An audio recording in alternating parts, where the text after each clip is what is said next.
Gold touched an all-time high on Wednesday and then just eased off. Gold is up more than 30% this year. Now, I got Mohamed El-Erian as a warning about those gains. He says that the rise is unusual given the strong stock market, and we should take note of this. Mohamed, I never thought of you as a gold bug. I never thought of you as one of those people who sort of got all hot under the collar about gold. But when I read your article, you're suggesting that actually this is telling us something wider about what's happening in the economy structurally. Yes, Richard, I'm not a gold bug. In fact, I don't own any gold, unfortunately, given the 30% plus gain. What's happening is that the movement in the gold price has decoupled from its economic and financial influences. There is something else going on, and what's going on has a geopolitical angle to it that is overwhelming the economics and the finance. Why should gold, though?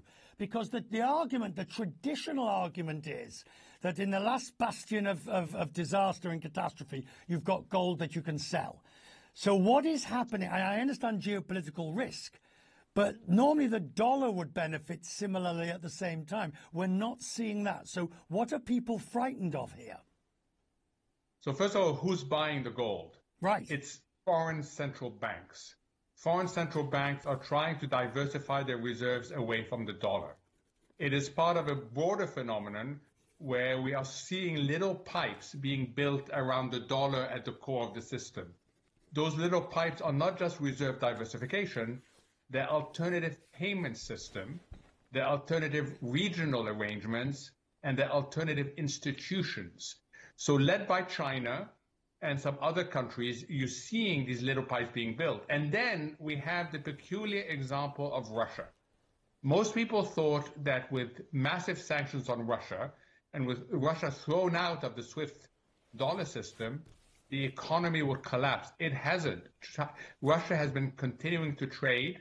And what Russia has done, it has built a system that includes 4 or 5 other countries. That's clunky, that's inefficient, but that totally bypasses the dollar. So you have all these things coming together, Richard.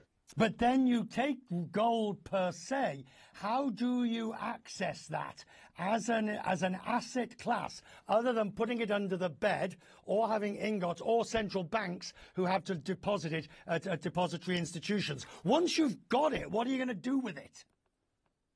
So first, individual can access it. There are gold ETFs that allow you to access it just like you access other stocks and bonds.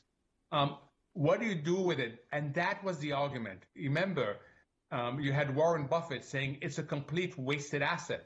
But yet its price keeps on going up. And that's why I'm saying what's going on here is something to pay attention to. National security apparatus should be paying attention to it because it goes beyond just market forces. It's something that speaks to people trying to decouple from a dollar-based system.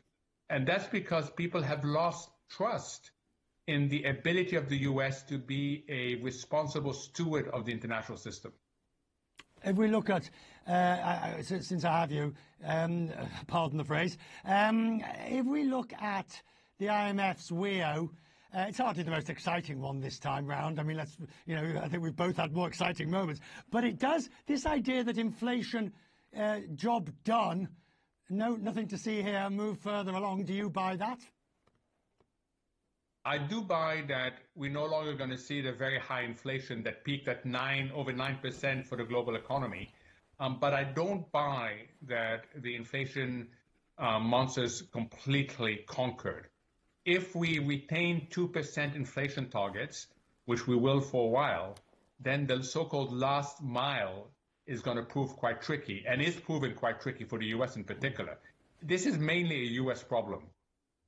You don't believe that they're going to hit 2%, though, do you, anytime soon? I mean, you sort of are comfortable with this idea, 2.3, 2.4, what's a couple of bit between friends? Correct, because I don't think you destabilize inflation expectations. I think that we can live with slightly higher inflation. In fact, I believe, and that's just a hypothesis, Richard, that if central banks could specify the inflation target today, they would specify 2.5 to 3 rather than 2. Final question, Mohamed. You can plead the fifth on this. I'll let you do that. I'm going to give you $1 million in value, $1 million in value. You can have it in crisp 100 bills, or you can have it in gold. Same value as of today. It'll be the same value: $1 million in gold or $1 million in crisp bills. Which will you take? Am I investing it? Why do you always have to ask the right question that makes my... Yes, if I'm spending it, I wouldn't have gold. Gold is not a currency. Gold is a store of value. If I'm investing it, I would probably have gold up to about 5% of that million. And I'm happy for you to give me the million and we can experiment.